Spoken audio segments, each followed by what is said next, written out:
morning! In this video series I want to show you how to make the Snowflake 1, which is this block right here, and then the Snowflake 2, which is this block.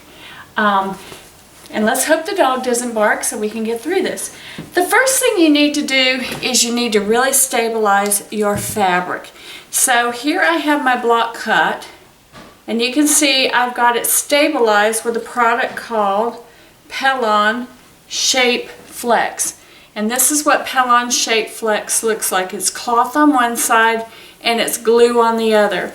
And what it does is it makes the fabric kind of stiff and makes it a little bit of a heavier fabric. Here I have a block that's not stabilized. Stabilized with the Pelon Flex Shape, not stabilized. So you can already see the difference.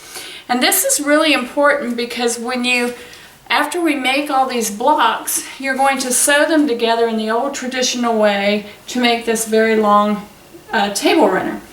And you want these, when you finish embroidering, you don't want these blocks to be crinkled in from the embroidery and all out of whack. You want them to lay as straight and flat as possible. So the Pelon Shape Flex is really, really, really important if you want good results.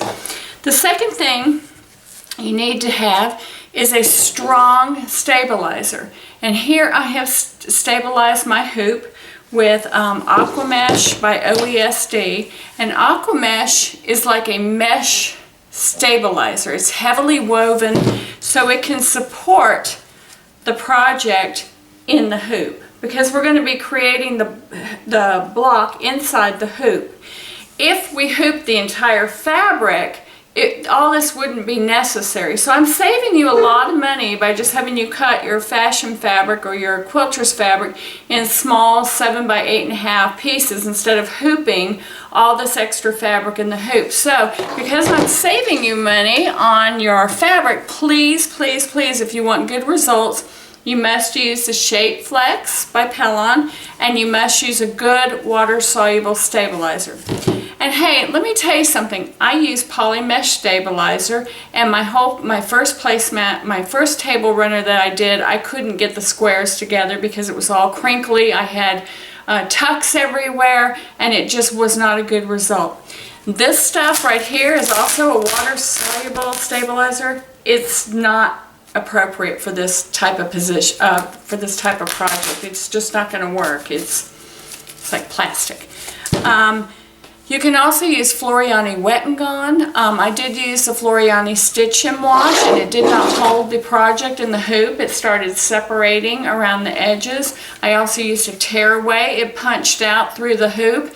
And a cutaway you don't want, because it's going to make you're going to cut it away, and then you're going to see the stabilizer shape inside when your table runner is done. So your choices are: put the Pelon Shape Flex on the back. It's not that expensive. You can get it at your fabric store.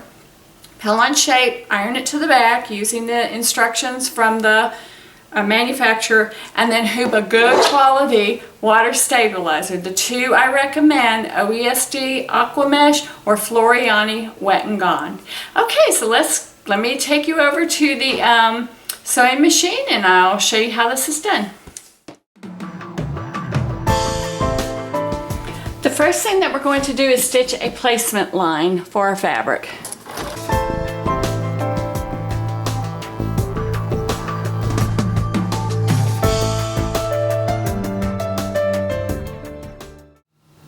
So I place my rectangle, my background block, inside the placement lines, and I have tape to hold it in place. I also put one piece of tape diagonally up here because that's where it's going to start. It's going to stitch 1/4 inch within that block, so when I taped so I was within 1/4 inch. Here we go.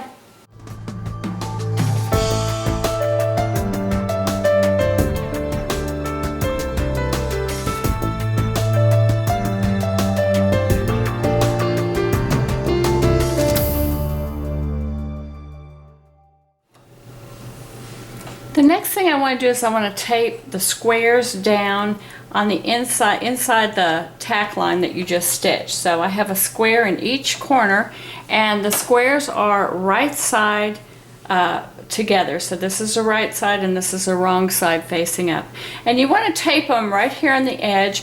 When they stitch out, the needle will start in the center and go left and right. And it will not go to corner. It'll go a little in front of the corners so that when you, or behind the corners, so that when you fold it over, you get a sharp corner. So after you've done that, put it back on the machine and start your machine. And you'll see how they start in the center and then go one side to the other. Starting in the center also keeps the squares from flipping over. And they stop after each square, so you'll just have to keep hitting the button.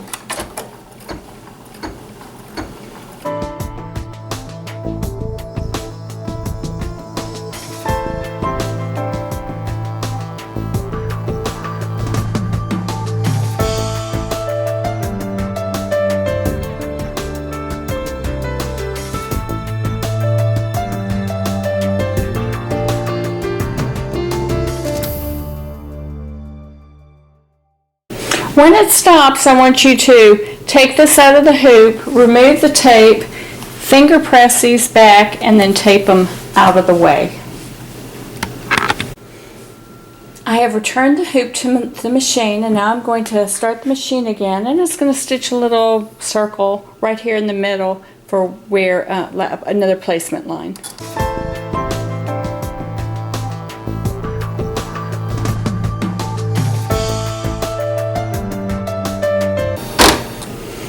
After the placement line stitches, I'm going to lay some batting down. I don't really need to tape that because it sticks to the fabric pretty good, and I'm just going to start it again.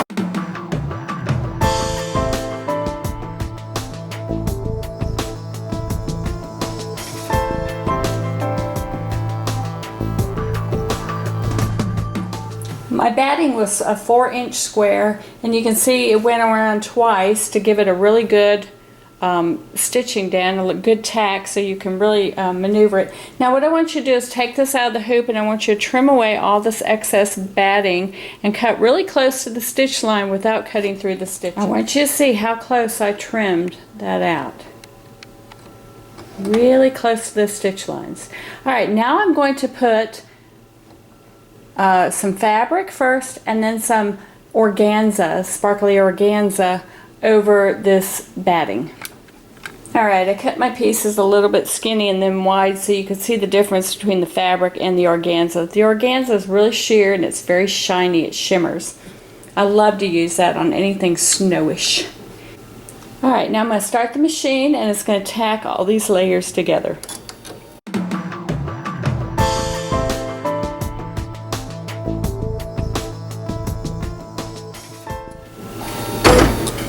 Batting can sometimes be hard to trim. That's why I give it its own little tack stitch, its own little step, so you can get the batting trimmed really good, because you don't want your finished product to have batting showing through the satin stitches. So the organza and the fabric, they can be stitched down together. Alright, so now I'm going to remove this from the machine, remove all this tape, and I'm going to trim away all the excess fabric. Okay folks, from here on out you just hit the button and it finishes up the snowflake. It's all the same color thread. If the machine stops for any reason, hit it again, or check your bobbin and thread, but it should finish out the snowflake.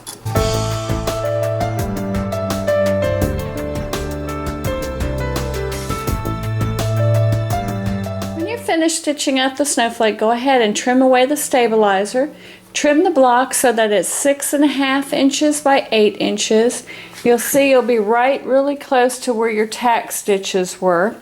And then you'll want to fold back these triangles here, the front ones, and trim it so that they are 1/4 inch, so that you have a 1/4 inch seam. And then you can press those. When you take it to the iron and press it, this is organza and it will melt under your iron. So lay a piece of cloth over that to protect the organza. I also like to trim away the excess stabilizer.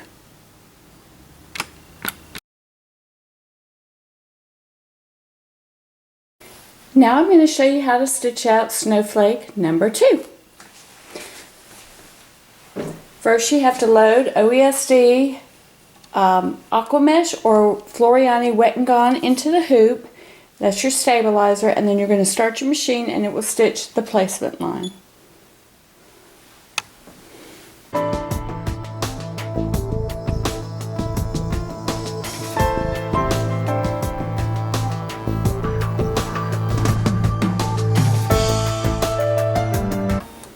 Once the placement line has finished, you're going to take your a rectangular piece of fabric that you cut and you press the Pellon shape flex to the back, and you're going to lay it inside that rectangle, and you're going to tape the edges, and then you're going to start the machine and it will tack down the placement.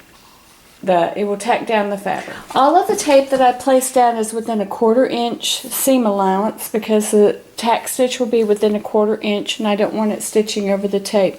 I also added a piece up here to the corner because that's where the design starts, and I wanted a little bit more security right there.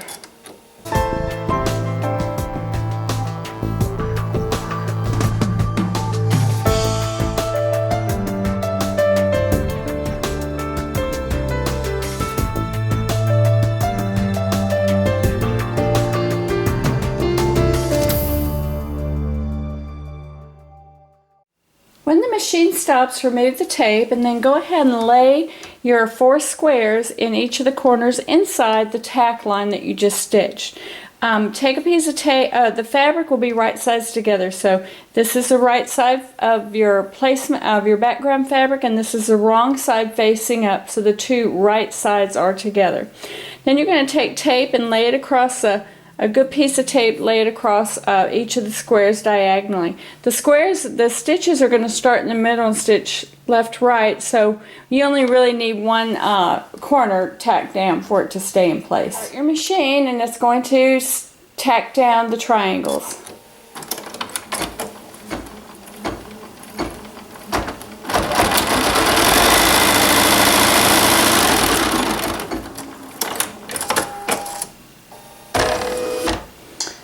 Now a couple things to note, it will not stitch from corner to corner. It stitches a little bit behind the corner so that when you flip it over you will have a nice sharp corner. Also you're going to have to press a button in between each one. I gave you a stop in between just in case you need to adjust something.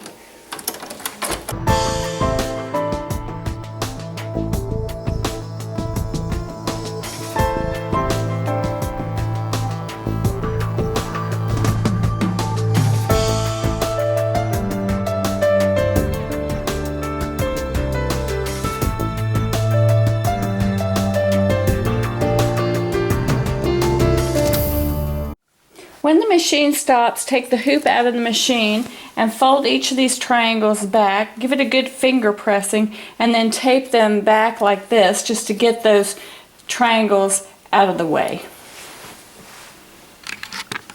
For these next steps, you're going to need some scraps. You're going to need about a 4-inch piece of batting, you're going to need about a 4-inch piece of organza, and you're going to need about a 4-inch piece of some white fabric. So what we're going to do first of all is we're going to tack down the batting. So first I need a placement line so I know where it goes.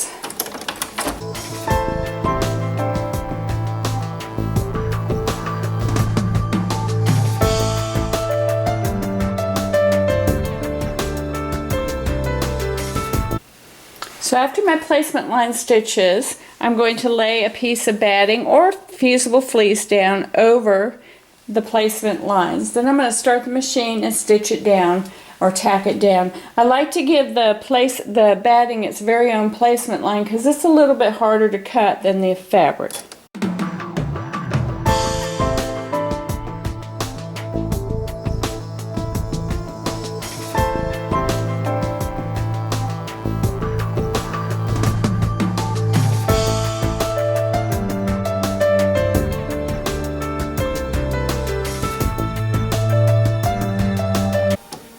Once the machine stops, you're going to take the hoop out of the machine, but leave everything in the hoop.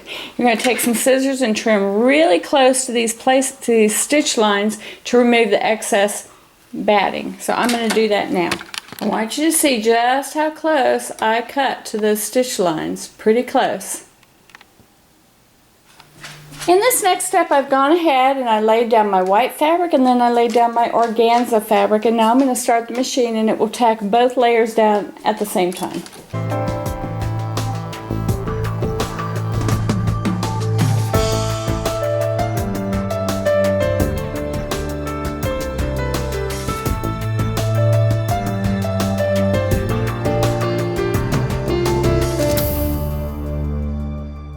Once the machine stops, go ahead and remove the excess tape around the fabric and the organza and trim again like you did before, real close to the stitch line. Trim away all that excess fabric. And I'm going to take it out of the hoop or take the hoop out of the machine and go do this on a flat surface. Okay folks, from here on out it's real easy. You just start the machine and it's going to stitch all the rest of the snowflake. It's just keep widen your top thread and widen your bobbin and just hit the button and let it go.